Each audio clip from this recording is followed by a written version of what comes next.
Emergency Indira सरकार का थोपा हुआ वो काला दौर था जब सच्चाई बताने वाली प्रेस का गला घोंटा गया, संविधान की रक्षा करने वाली न्यायपालिका के हाथ काट दिए गए, महंगाई के खिलाफ आवाज उठाने वाले छात्रों की आवाज कुचल दी गई, कुशासन का विरोध करने वाले समूचे विपक्ष को जेल में ठूंस दिया गया। और ये सब सिर्फ इसलिए चलता रहा ताकि इंदिरा गांधी के हाथ से सत्ता न जाए।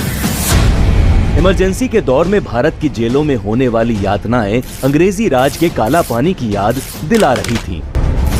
इंदिरा गांधी का सबसे ज्यादा गुस्सा छात्रों पर फूटा, क्योंकि छात्रों के नवनिर्माण आंदोलन की वजह से ही गुजरात के कांग्रेसी सीएम चिमन भाई को इस्तीफा देना पड़ा था। वहीं बिहार छात्र संघर्ष समिति भी इंदिरा गांधी के लिए सरदर्द बनी हुई थी। इसीलिए आपातकाल के दौरान इंदिरा सरकार ने सबसे भीषण दमन छात्रों का ही किया। छात्र संगठनों को प्रतिबंधित करके छात्र नेताओं को जेल में ठूंस दिया गया, जहाँ उन्हें पुलिस या ज्यादतियों का शिकार होना पड़ा।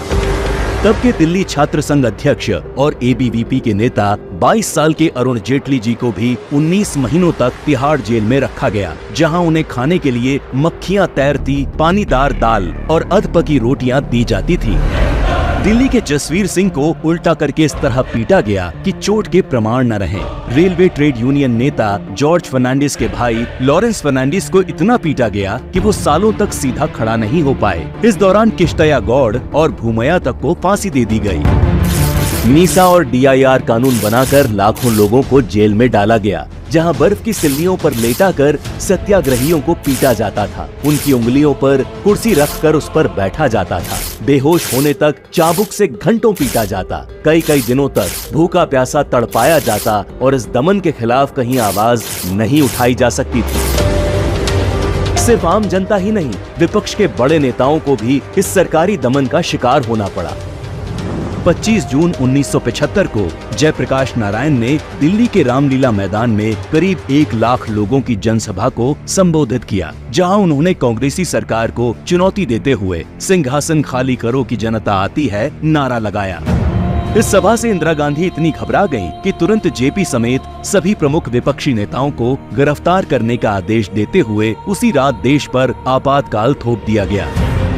इमरजेंसी के दौरान जेपी का स्वास्थ्य तेजी से खराब होने लगा। कैद के दौरान ही उनकी दोनों किडनी खराब हो गईं और उनके इलाज में बरती गई लापरवाही आज तक जांच का विषय है। आपातकाल की वजह से जेपी की रिहाई के लिए भारत में खुलकर आंदोलन चलाना असंभव था। इसीलिए ब्रिटेन में सुरूर होदा ने जयप्रकाश नारायण की रिहाई के लिए नोबेल शांति पुरस्कार विजेता नोएल बेकर की अध्यक्षता में फ्री जेपी अभियान तक चलाया।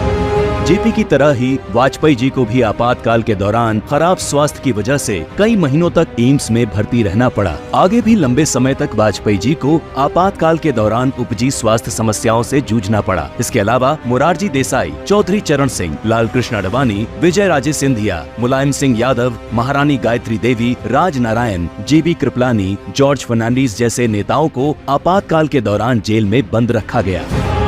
इस कांग्रेसी दमन की सच्चाई दुनिया के सामने न आए, इसके लिए भारतीय प्रेस का गला घोंट दिया गया और यहाँ तक कि विदेशी पत्रकारों तक को देश निकाला दिया गया। बिना सरकारी निगरानी के अखबार एक भी लाइन नहीं लिख सकते थे। अखबारों के असली संपादक पुलिस अधिकारी बने बैठे थे।